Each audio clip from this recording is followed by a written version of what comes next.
I couldn't put a finger on it. I mean, I don't think we're tired. It's just something that needs to change. Like I said, when he asked the question, I just said we got to punch first. We got to hit first. I don't know what it is, but we're waiting to get hit, and then it's tough for us to get back in it. So we got to change that as soon as possible. I didn't say that, but I mean, if coach puts me in the starting lineup, I'll be happy. If he doesn't, I mean, it is what it is. But I definitely can't help. I mean, that's my game, bring energy and make plays. So if he calls my name and I'm in the starting lineup, I'm going to continue to play the game of basketball the way I know how and do whatever it takes to win. All right, we're back for part 2 now. We're going to talk about punching people in the face. Isaiah Thomas, which you just saw, said, roll up the sleeves, and we got to punch first. And I mean, that was really scary, for one. Yeah, and two, what was really scary tonight wasn't the Celtics punching first, but it was DeAndre Jordan slamming it down their throats. And Isaiah Thomas, who, what are you doing there? Trying to fix my shirt. Okay. I really shouldn't have unbuttoned it. So, I mean, technical error? We'll call that a technical error. We'll edit this out. We won't. J.J. Redick was throwing daggers out there really early. Isaiah Thomas, kind of a slow start, but he ended up with, I think, like 15 points in the first half, right? He only finished with 19, though. Shot 4 for 12. Got to the line, though. Now, for me, the stat that it's a boxing out stat. I'll throw it out there early. Just throw it out there. 0 free throw attempts in the first quarter for the Celtics. A game after, in New York, they attempted 43 free throws, which was the most in a single game regular season for them since March of 2007. Wow. Since the great tanking team of 2006-2007. So, great tank. How does that happen? How on earth does that happen? How does that happen? Well, when you have DeAndre Jordan patrolling the paint on the other side, deters you a little. I think you might think twice before you take it to the hoop. And I know Isaiah Thomas did take it to the hoop in the second half there, and he got nailed by Jordan, and he landed right on his back.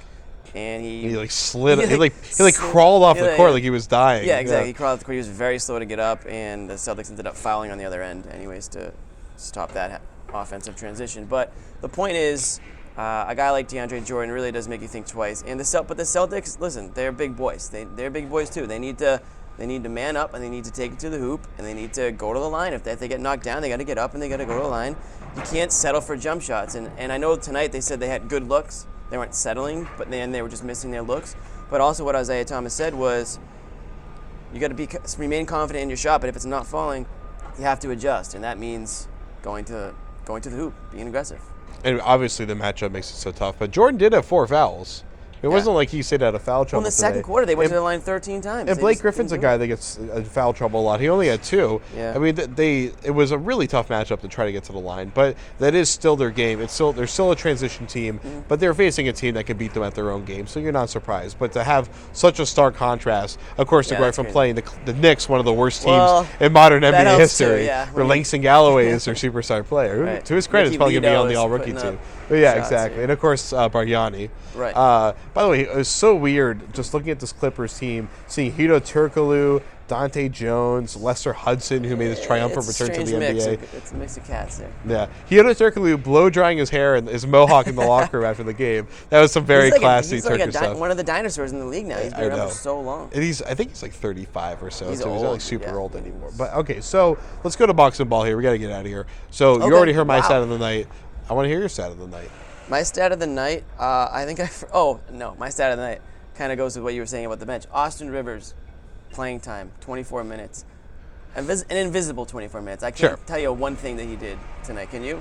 He shot a couple shots. He went 2 for 4. But yeah, I I'm remember cheating. them. I'm reading that one. I don't remember them. And that kind of goes to my greater point, is that this Clippers bench is not like a ragtag bunch of guys. I mean, you already talked about it. Glenn Davis, clearly an overweight Glenn Davis. I mean, he looks bigger and bigger every season. Hito Turkoglu. Is this the overweight Glenn Davis? I'm sorry. I must have missed the earlier compared one. to all the other ones, yeah. Hito Turkoglu. I mean, you've got Lester Hudson that just signed, who I don't think will be here long. It sounds like Doc wants to go back to Nate Robinson when he's healthy. But just I mean, you can go down the line. C.J. Wilcox, Dante Jones, Austin Rivers, Spencer Hawes, they're pulling for scraps, especially with Crawford out. Yeah, I mean, that's when you're an NBA championship contending team, and Doc Rivers has been given the power to put this team together.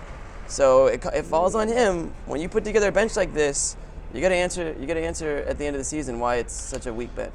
That's true, and that's going to be an issue for them in the playoffs. Definitely. Unless Gotta Crawford have comes depth. back firing, which Well, that's I'm never going to bet against. Crawford, I assume Jamal Crawford lets like his bed catches on fire when he gets into that Right. night. But still, you're coming out of basically being on the bench for a while now, over a month, trying to get ready for the playoffs. It's going to be really tough for him to be out there and actually effective. It's the same thing I said about the Blazers. Great starting lineup over the past few seasons, but their bench has been really weak, and like in the playoffs, you need depth. When one guy goes down, like it has for Crawford, there's got to be other guys ready to take over, and I just don't see that really on this Clippers team. All right, so for me, ball of the night, J.J. Redick, mostly for the reasons we outlined, but just this blowout, as amazing as DeAndre Jordan was, all the plays he made, Redick really gets the credit for just nailing the shots early. Now, quickly, I actually forgot from the first part of our discussion here, so I have to bring it back to that. I thought we forgot. I know I forgot something. So we were going to talk about how Isaiah Thomas says they need to punch first. Isaiah Thomas has been punching as hard as he can off the bench. Marcus Smart, his shooting has fallen off a cliff. His effectiveness has been 0 points. a major issue for him. And he's now getting out there with those garbage team garbage team units that they're throwing out there that are actually getting them back in the game. But tonight he actually shot 0 for 6. He's shooting like 25% over his last 5 games or so. True? Yeah, especially since that suspension for the Matt Bonner punch. He can't hit the side of a barn right now. I mean, he's an emotional guy, as we've all seen and know. And even tonight, he got up in Spencer Hawes' face because he didn't like the way Redick pushed him into Hawes setting the pick. He's an emotional guy, and I think that might get to him sometimes on offense. Defensively, he's fine. He's still the same guy defensively, but offensively, you're right. His shot's not there. And listen, we talk about slow starts with this team. Well, if Marcus Smart's your starting point guard and he can't hit any of his shots, and your best offensive player is Isaiah Thomas, and he's coming off the bench with the team already down 8 or 10 or whatever it is, then you've got a situation on your hands where you got to start thinking about, well, we need some offense. We need to get off to better starts. The Celtics are ranked 23rd in the NBA in first quarter points. They rank 2nd in fourth quarter points. So their starts have really been an issue for them this season. And Isaiah Thomas is a guy that they now have at their disposal where he can come in right after the start of the games and he can maybe put you up 5 or 7 points.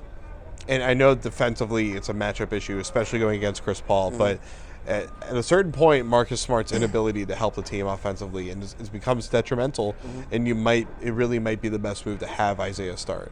But then you run the risk of, does Marcus Smart can he get himself going off the bench? I think he has to. As a rookie, you have to be able to do that. Sure. You can't just assume that you're going to be starting as a rookie. So, and we already know that Isaiah Thomas can get things going either way. So I think it's something that Stevens will definitely consider if these same struggles keep coming up.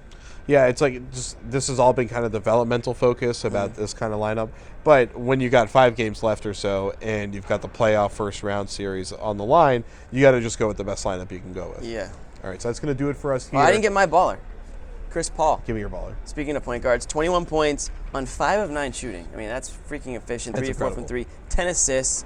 I mean, we can all agree that he's a top 1 or 2 point guard in the NBA, depending on what you think of. Or 3. Westbrook I mean, or Westbrook something, and Curry might Curry, be yeah, having top right now. 3, Yeah. 1, 2, 3, in any order you want. But he's just such a great player to watch, and he's a fun guy to watch. And tonight was just a really nice stat line for him. All right, that is going to do it for us tonight. So I want to thank Jimmy. I want to thank Kyle behind the camera here. We'll be back for Wednesday night game. So that's it. Garden Report on CLNS Big game Radio on Celtics Wednesday night. blog. Big game tonight if you're watching it on Monday. Exactly. And every game is huge for this team. Yes. So, yeah, we'll see you on the next one. This is the Garden Report. Well, he's a point guard. He's a throwback, old-school point guard. So when the better players he have around him, and, he's also a right fit point guard. If you've got the right fit where he's running the stuff, he's going to be effective.